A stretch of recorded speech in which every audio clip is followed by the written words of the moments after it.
축복이다 라는 제목으로 오늘 말씀을 전하려고 합니다. 우리 주님은 갈릴리에서 사역을 시작하셨습니다. 갈릴리는 이 세상에서 가장 낙후된 지역입니다.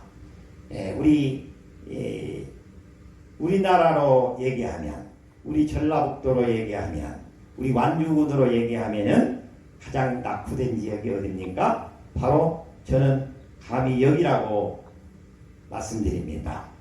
가장 낙후된 지역에 누가 오셨습니까? 우리 주님이 찾아오셨습니다.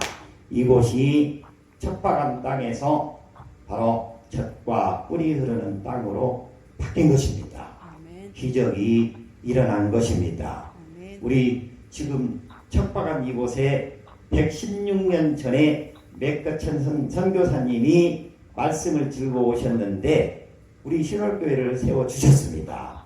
그리고 이곳을 통해서 그동안에 얼마나 많은 사람들이 배출됐습니까? 다 축복받은 줄 믿습니다. 우리 주님 만나는 사람들은 다 축복을 받게 됩니다. 그런데 특별히 더 완전한 축복을 받으려면 어떻게 해야 되느냐? 오늘 우리 주님께서 그 해답을 주고 계십니다. 오늘 말씀은 만남의 축복이라는 제목으로 하나님의 말씀을 증거하겠습니다. 첫째, 주님 없는 인생은 무의간 삶을 살 뿐이라는 것입니다. 1절 2절을 읽어주시기 바랍니다. 우리가 몰려와서 하나님의 말씀을 들을새 예수는 게네사렛 호숫가에 서서 호숫가에 배 두 척이 있는 것을 보시니 어부들은 배에서 나와서 그물을 씻는지라. 아멘. 갈릴리 그 호수에서, 바다에서 이스라엘 사람들은 갈릴리 호수를 호수라고 안 하고 바다라고 합니다. 세로가 24km고 가로가 14km입니다. 가로가 14km고 세로가 24km입니다. 갈릴리 바다의 크기는. 그러니까 20km 되니까 여기서 고산까지가 19.8km 정도 되니까 여기서 고산까지라고 보면 됩니다. 엄청나게 크죠. 그래서 이 이스라엘 사람들은 갈릴리를 호수라고 안 하고 갈릴리 바다라고 말합니다. 갈릴리 바다. 갈릴리 바다에서 지금 베드로, 그 다음에 야고보, 요한, 이 제자들은 지금 예수님이 오늘 찾아갔을 때는 제자가 아니죠. 그냥 날마다 고기 잡으러 가서 고기 잡으면 좋고, 일진상 고기를 잡으면 좋고, 고기를 안 잡으면 허탕치고 돌아오는 그런 인생을 살고 있었습니다. 그런데 바로 우리 예수님 만나기 바로 직전에 이 사람들은 밤에 나가가지고 밤새 내내 그물을 쳐서 고기를 잡아가지고 새벽에 고기를 가지고 거두어서 돌아옵니다. 그리고 팔고 집으로 가서 낮에는 쉽니다. 그리고 또 저녁에 또 나오고 또 아침에 들어와서 낮에 자고, 이런 생활을 반복하는 어부들이었는데 우리 주님께서 새벽에 갈릴리 게네사렛 바닷가에 방문하셨습니다. 그런데 거기에 배 두 척이 있는 거예요. 배 두 척이 있는데 베드로 그리고 야고보, 요한이 배 두 척을 가지고 저녁 내 고기잡이를 했다. 그런데 밤새 내내 이슬을 맞고 고기를 잡았으나 고기 한 마리 그물에 걸려들지 않았다. 그래서 허탕을 치고 이제 집으로 돌아오기 위해서 또 저녁이면은 그 그물을 가지고 다시 나와야 될 갈릴리 바다인데 지금 그물을 깨끗하게 씻고 있었다는 것입니다. 이 사람들은 얼마나 지금 허전하겠어요.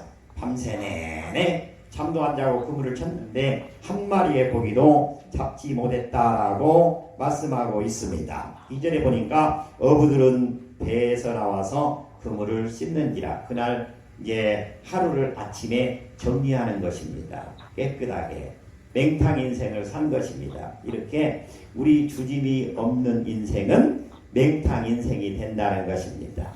우리는 축복받은 사람들입니다.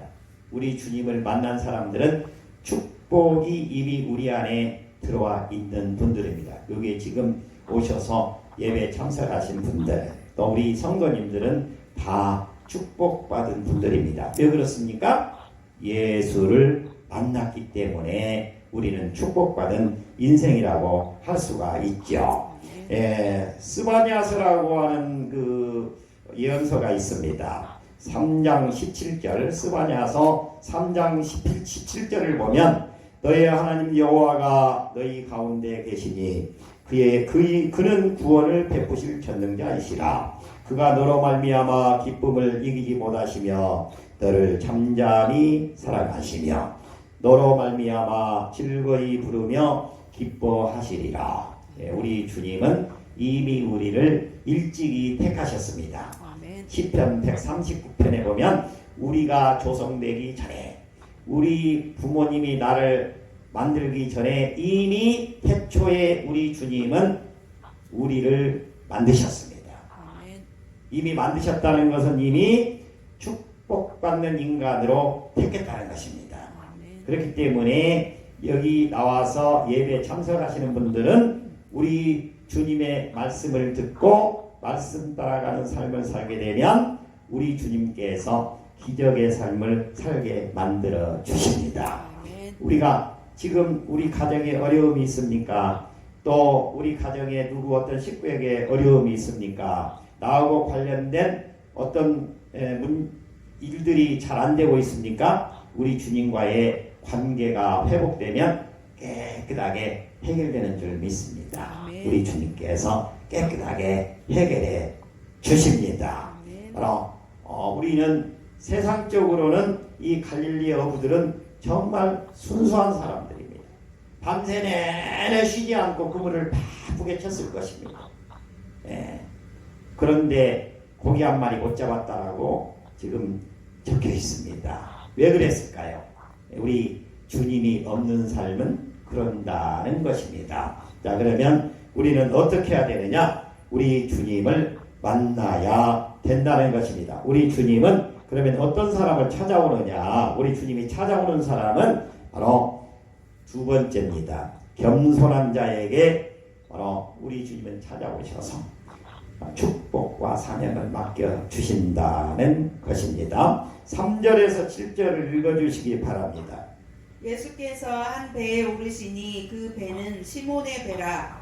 육지에서 조금 매기를 청하시고 앉으사 배에서 무리를 가르치시더니 말씀을 마치시고 시몬에게 이르시되 깊은 데로 가서 그물을 내려 고기를 잡으라. 시몬이 대답하여 이르되 선생님, 우리들이 밤이 새도록 수고하였으되 잡은 것이 없지만은 말씀에 의지하여 내가 그물을 내리리라 하고 그렇게 하니 고기를 잡은 것이 심히 많아 그물이 찢어지는지라. 이에 다른 배에 있는 동무들에게 손짓하여 와서 도와달라 하니 그들이 와서 두 배의 채움에 잠기게 되었더라. 아멘. 바로 3절에 보니까 뭐라고 그래요? 예수께서 한 배에 오르시니 그 배는 시몬의 배라, 베드로의 배라는 것입니다. 육지에서 조금 떼기를 청하시고 앉으사 배에서 무리를 가르치시더니 우리 주님께서는 바로 그물을 치라고 안 하시고 가르치셨다. 우리 주님이 가르치셨어요. 그런데 그 세 명의 베드로 그리고 야고보 요한이라고 하는 이 세 사람은 우리 주님의 말씀을 잘 들었어요? 안 들었어요? 잘 들었어요. 아주 모범학생으로 잘 들었다는 것입니다. 잘 들었다는 것을 우리가 어떻게 할 수 있습니까? 바로 그 다음에 4절에 보니까 우리 주님께서 말씀을 마치신 다음에 시몬에게 이르시되 깊은 데로 가서 그물을 내려 고기를 잡으라. 이렇게 주님이 말씀하셨습니다. 깊은 데로 가서 배 오른편에 깊은 데에 그물을 내려라. 이렇게 말씀하셨을 때 바로 그 말씀대로 순종했다는 것입니까? 안 했다는 것입니까? 순종했다는 것입니다. 5절에 보니까 시몬이 대답하여 이르되 선생님 우리들이 밤이 새도록 수고하였으되 잡은 것이 없지만은 말씀에 의지하여 내가 그물을 내리리이다 하고, 그러니까 바로 이 세 사람은 말씀을 우리 주님께서 가르치실 때 깊은 데로 가서 그물을 치라고 말씀하시기 전에 우리 주님이 배에 오르셔서 말씀을 가르치셨다고 했잖아요. 말씀을 잘 배웠다는 것이. 이분이 보통 분이 아니시다. 야, 말씀을 하시는 거 보니까 우리 세상 사람들이 하는 거하고 다르신 얘기를 하시는구나. 이렇게 말씀을 아주 잘 받았다는 거예요. 그러니까 그 말씀을 잘 듣고 난 이 제자들이 깊은 데로 가서 배 오른편에 그물을 내려라. 이렇게 말씀하셨을 때 순종했다는 것입니다. 바로 순종을 하면 어떻게 되는 거예요? 그 다음에 지난 시간에 우리가 봤던 것처럼 바로 물이 뭐로 변했어요? 포도주로 변하는 기적이 나타나는 것입니다. 우리 주님의 말씀대로 순종하게 되면 바로 기적이 나타나게 됩니다. 우리 모두는 우리 주님의 말씀을 잘 들으시고 순종해서 기적을 맛보는 우리 성도님들이 다 되실 수 있기를 주님의 이름으로 축복해 드립니다. 축복해 드립니다. 하나님을 만나려면 어떻게 해야 되느냐? 하나님을 만나고 싶어하는 한 어린 소년이 있었습니다. 그래서 소년은 초콜릿과 음료수를 배낭에 챙겨들고 여행길에 나섰습니다. 한참을 걸어갔을 때 소년은 길에서 할머니 한 분을 만났습니다. 할머니는 지치고 배도 고파 보였습니다. 그래서 초콜릿을 꺼내서 할머니에게 드렸습니다. 할머니는 고맙게 받아드시고 소년에게 웃음을 지어 보이셨습니다. 할머니의 그 모습이 너무도 아름다웠기에 이번에는 음료수를 또 건네드렸습니다. 할머니는 또다시 웃어 보이셨습니다. 할머니와 소년은 가끔씩 서로를 바라볼 뿐 다른 말은 한마디도 하지 않았습니다. 날이 어두워지자 소년은 피곤함을 느꼈습니다. 그래서 자리에서 일어섰습니다. 몇 걸음 걸어가다가 말고 달려가서 하나님을 다시 꼭 껴안아 드렸습니다. 그리고 집으로 돌아온 소년의 얼굴에는 행복이 넘쳐 흘렀습니다. 소년의 어머니는 소년의 행복한 표정을 보고 소년에게 물었습니다. 오늘 무엇을 했기에 그렇게 행복해 보이느냐? 이렇게 물었습니다. 오늘 하나님과 함께 점심을 먹었어요. 엄마도 아세요? 하나님은 내가 여태껏 본 것 중에서 가장 아름다운 미소를 보여주셨어요. 할머니의 아들 역시 할머니 얼굴에 나타난 평화로운 표정을 보고 놀라서 물었습니다. 어머니, 오늘 무슨 일이 있으셨기에 그렇게 행복해 보이세요? 할머니가 대답했습니다. 오늘 공원에서 하나님과 함께 초콜릿을 먹었단다. 너도 아느냐? 그분은 내가 생각했던 것보다 훨씬 젊었다.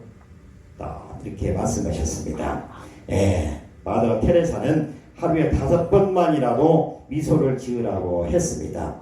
우리 주변의 사람들과 함께 우리가 사이좋게 화목하게 지내는 것, 이거는 하나님께서 우리에게 바라는 것입니다.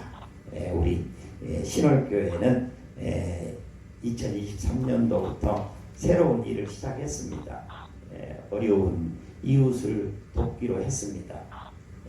또 목숨 걸고 나가서 선교하는 선교사님들 지금 우리가 3분 지금 돕기로 했습니다. 우리 주님께서 보시고 기뻐하십니다. 우리 신월교회를 크게 들어 사용하여 주실 줄 믿습니다. 우리가 하나님의 사람이다, 하나님의 백성이다 그러면서 사랑 없는 삶을 살면 안 되죠. 요한일서 4 12절에서 21절로 말씀을 보면 하나님은 사랑이시다 이렇게 말씀하십니다. 우리 주님은 하나님이시기 때문에 우리 주 예수 그리스도는 사랑이십니다. 우리 주님께서는 오늘도 우리에게 사랑하라고 말씀을 하고 계십니다. 우리 주님과 동행하는 사람은 미소가 그갈 뿐만 아니라 사랑이 넘쳐흐르는 사람들입니다. 우리 주님은 그 사람과 함께 일하십니다. 사랑이 풍성한 사람과 함께. 죄인이 뭡니까? 우리 주님과 함께 하지 않는 사람이 죄인입니다. 우리 주님은 사랑이시라고 했는데 사랑이 없음이 죄인 것입니다. 우리는 넘치는 풍성한 사랑으로 우리 주님을 증거하는 자들이 되어야 될 줄 믿습니다. 우리 주님께서 반드시 축복해 주실 줄 믿습니다. 세 번째입니다. 주님은 회개하는 사람을 기뻐하신다는 것입니다. 자, 세 번째는 주님은 회개하는 사람을 기뻐하신다는 것입니다. 8절에서 11절까지 읽어주시기 바랍니다. 시몬 베드로가 이를 보고 예수의 무릎 아래에 엎드려 이르되 주여 나를 떠나소서 나는 죄인이로소이다 하니 이는 자기 및 자기와 함께 있는 모든 사람이 곡이 잡힌 것으로 말미암아 놀라고 세베대의 아들로서 시몬의 동업자인 야고보와 요한도 놀랐습니다. 예수께서 시몬에게 이르시되 무서워하지 말라. 이제 후로는 내가 사람을 취하리라 하시니 그들이 배들을 육지에 대고 모든 것을 버려두고 예수를 따르니라. 아멘. 우리 주님은 겸손한 자에게 축복과 사명을 맡겨주십니다. 사랑이 풍성한 사람과 함께 하십니다. 우리 주님은 우리 주님의 사랑을 듬뿍 받는 축복받는 우리 성도님들이 되실 수 있기를 예수님의 이름으로 축복해 드립니다. 이 순수하지요. 이 베드로 그리고 야고보 요한 이 어부들은 순수합니다. 마음이 연약합니다. 그리고 배에 주님의 말씀 순종해서 그물을 쳤는데 고기가 엄청나게 많이 이제 잡혔습니다. 두 배에 가득 실었다고 말씀하고 있습니다. 그 자리에서 무릎을 꿇고 주님 앞에 고백합니다. 8절입니다. 주여 나를 떠나소서 나는 죄인이로소이다. 이렇게 고백을 합니다. 우리 주님은 이와 같이 회개하고 우리 주님께 납작 엎드린 사람과 함께 하십니다. 그 사람과 기적을 같이 이 세상에 보여주십니다. 우리 주님은 영으로 계시기 때문에 지금은 우리를 들어 쓰시는 거예요. 우리 한 사람 한 사람을 우리 주님께서 쓰십니다. 기적의 주인공으로 삼아주시는 거예요. 그래서 내가 무엇을 해야 될까? 여러분 내가 무엇을 해야 될까라고 생각하시지 마십시오. 주님 앞에 무릎 꿇고 기도하십시오. 주님, 제가 주님이 맡겨주신 일을 하겠습니다. 주님이 저에게 맡겨주신 그 사명을 감당하도록 하겠습니다. 우리 주님 앞에 내가 결정하지 말고 주님 앞에 무릎 꿇고 간구하고 기도하게 되면 우리 주님께서 일거리를 주십니다. 우리 주님이 주시는 일거리는 1.1획도 오차가 없습니다. 틀림이 없습니다. 정확합니다. 문제 생길 일 없습니다. 누구로부터 비난당할 일도 없습니다. 왜 그렇습니까? 우리 주님이 하시는 일이기 때문에 그렇습니다. 나는 주님의 뭐로? 도구로 사용될 뿐인 것입니다. 우리 주님은 나를 사용해서 기적을 베풀어 주시는 것입니다. 우리 주님으로부터 쓰임받는 우리 성도님들이 되실 수 있기를 예수님의 이름으로 축복해 드립니다. 그래서 우리에게 사인이 딱 떨어지면은 우리 주님 앞에 우리가 무릎 꿇고 기도할 수 있는 사람이 돼야 된다. 그리고 사명을 빨리 받아야 돼요. 그래야 시간 낭비를 안 하게 돼요. 나는 동쪽으로 가라고 그러는데, 나는 동쪽으로 가려고 그러는데 우리 주님은 지금 서쪽으로 가기를 원합니다. 그러면 동쪽은 화려한 것이에요. 마귀 사탄 악마가 보여주는 세상은 화려합니다. 우리 주님이 보여주는 세상은 조금 어려운 길일 수 있지만 딱 선택하는 순간 기적이 그곳에 일어납니다. 우리 주님이 일하시는 방식이십니다. 그러니까 조금 어렵게 보이고 화려하지 않더라도 그 길로 나가게 되면 우리 주님이 손잡아 주셔서 그곳에서 나를 쓰시기 시작하는 것입니다. 이사야서 6장 5절에서 8절을 보면 화로다 나여 망하게 되었도다. 나는 입술이 부정한 사람이요 나는 입술이 부정한 백성 중에 거주하면서 만물의 여호와이신 왕을 배웠음이로다 하였도다. 바로 이사야가 고백하는 것입니다. 그때 그 수랍 중에 하나가 부젓가락으로 제단에서 잡은 바 핀 숯을 손에 가지고 내게로 날아와서 그것을 내 입술에 대며 이르되 보라 이것이 내 입에 닿았으니 내 악이 제하여졌고 내 혀가 사하여졌느니라 하더라. 우리 주님께서 핀 숯불을 가지고 와서 이 죄악된 내 입술을 해서 깨끗게 만들어주신다는 거예요. 이 입술이 죄악된 입술에서 무슨 입술로 바뀌었어요?